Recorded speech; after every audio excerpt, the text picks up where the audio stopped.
Ascended Heroes. Pinakamalaking set ever ng Pokemon with 295 cards. Ilang SIR? Parang 70 plus SIR or IR. Tapos, ayun.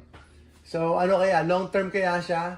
Marami nagsasabi na better than prismatic yata or almost prismatic siya. So, tignan natin mga kaibigan. May potential po ito sa tingin ko sa dami po ng mga cards at saka Gengar po ito. Meron siyang mega attack rare. So, special po yung mga cards na ito. Special po yung set na ito. Meron siyang 22. Yan. Pakihawak, please. Meron siyang 22 SIR. Tapos, tama ba yan? 33 lang? 33 IRs. Ayan. Meron siyang 22 SIR. Tapos, 33 IR. Tapos, yung God Pack. May God Pack po siya. Parang prismatic din. Siyempre, alam niyo naman po ang prismatic, traumatic, di ba? Pero itong Ascended Heroes, mukhang maganda yung pull rates niya. Maganda yung pull rates niya compared sa prismatic. Kaya medyo masaya yung maraming mga tao. Meron pong 22 SIR, tapos 33 IR, tapos merong God Pack, 7 SIR yung kasama sa God Pack. So, it will make you a lot of money. Ayan, it will make you a lot of money kapag tsumamba kayo sa Ascended Heroes. Pag tsumamba po kayo.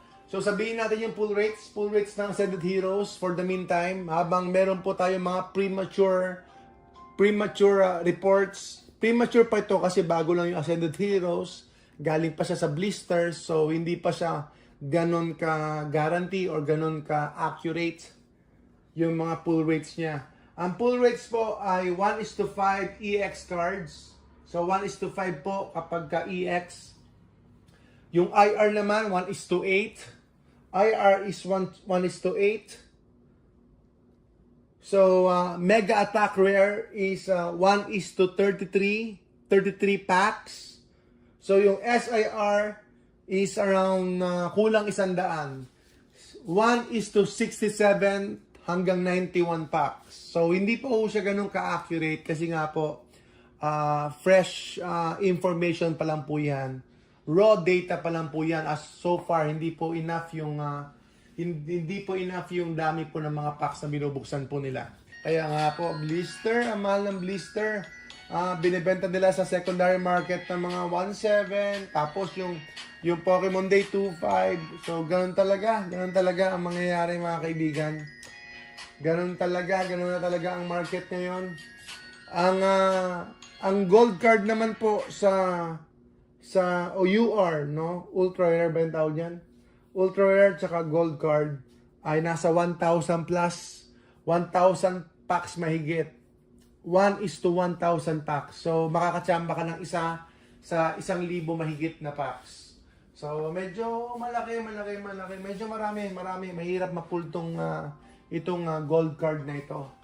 Wag po kayo magpapaiwan. You have to do the move. Kaya kailangan mong bumili. Especially po, pag may budget po kayo. Pero kung walang budget, wag pilitin. Wag pilitin kasi mas importante yung mahalaga. Ayun. Ay mag-increase po. Lalo na po kapag papalapit na po tayo ng papalapit sa end rotation ng set. Boom! And then, syempre, Sword and Shield. Sword and Shield, yan po ang i-prioritize natin. Sword and Shield. Ako, bumibero lang sa kakabuelo ko. Hindi pa ako nakabili, napamahal na po tuloy. So, all-time high na po. Going 600 na po yata yung Destined Rivals, yung booster box. Yung booster box po ng Destined Rivals ay going 600 na po. And then, yung Destined Rivals po na ETB ay going na po, mga nasa 150, 160 na po siya. So, papaakyat pa po yan sa secondary market. Salamat po!